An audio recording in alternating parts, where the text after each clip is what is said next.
Every time I make a batch of Cordial, I feel like I'm in the middle of a Breaking Bad episode.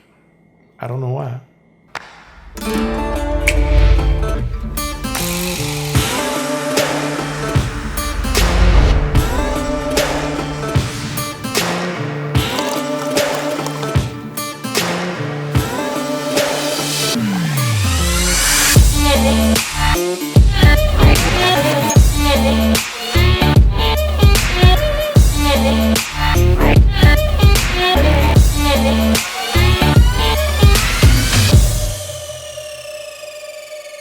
You see what I'm saying? Maybe it's just me. Anyway, today I'm showing you how to make any Cordial at home. Let's go.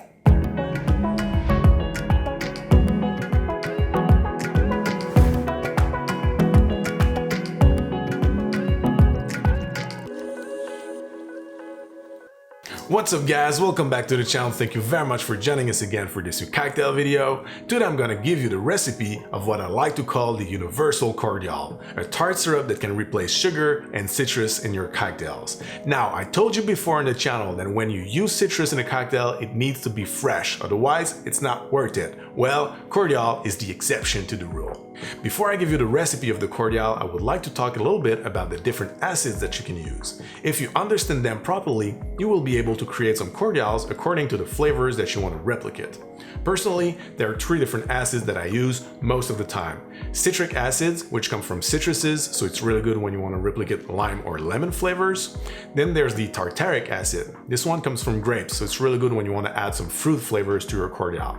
Then there's the malic acid that comes from apple. This one is kind of a middle ground. It is very fruity, but it's more crisp than the tartaric acid, so it's really fun to use as well. Sometimes when you want to create a flavor, you need to mix and match different acids. For example, the acidity in the strawberry is composed of about 90% of citric acid, malic acid, and a blend of other ones that we didn't talk about today. So if you want to do a strawberry cordial, I highly recommend that you go for a ratio of 90% citric acid and 10% malic acid. That will be pretty close to the real strawberry acidity. Now that we're done with the technical aspects, let's make the cordial recipe. The one that I personally use most of the time. It is balanced to have the same acidity and sugar content that we usually use in sour cocktails. For this recipe, I like to weight everything. It makes for a more precise result. So in a glass container, you're gonna weight 600 grams of water, 250 grams of granulated sugar, 8 grams of citric acid, and 6 grams of tartaric acid. Then you're gonna grate the zest of 2 limes, close the lid, put that in the fridge and let that infuse for 24 hours. Then you're gonna filter it through a cheesecloth, bottle it up, and you're good to go. And this is the result that we're gonna come up with, a delicious lime cordial that we're gonna use in today's cocktail, a Gin Gimlet. Today we're using a local gin called the Wabasso, which is infused with wintergreen tea leaves, but you can use the gin of your choice. That's the beauty of it. Every single gin will make a different recipe. So it is very simple. You're gonna go with 2 parts of gin, and 1 part of the cordial. Now, if you use a different gin at home, feel free to infuse your cordial with whatever would fit with it. Actually, if you do, I would be very curious to know what you guys come up with. So tag me on Instagram or leave me your ideas in the comments below. I would really love to see that.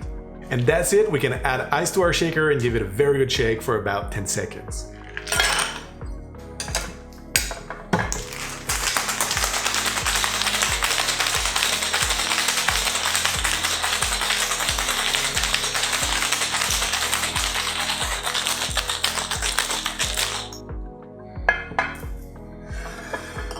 And now we can fine strain it into our favorite cocktail coupe.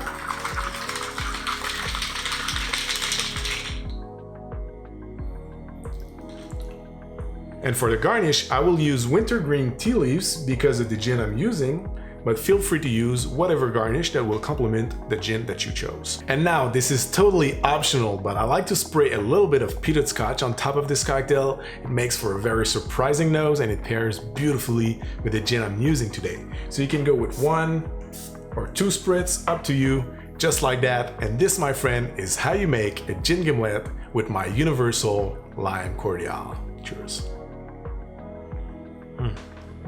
First, I would like to say, having a Gin Gimlet that clear, I think it looks pretty stunning.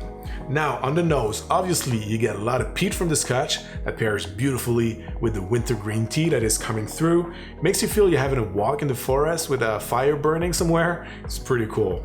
Now on the taste, it is perfectly balanced. Acidity, sugar, strength from the gin, it is spot on. It is very refreshing, but also kind of comforting because of the peated scotch. I love it. I hope you're gonna love it too. That's it for me today, guys. Thank you very much for watching. Don't forget to subscribe to the channel if you're not already. Hit the like and the bell if you want to be notified when we post a new cocktail video. Thank you very much for watching. Have a great day and see you very soon. Cheers.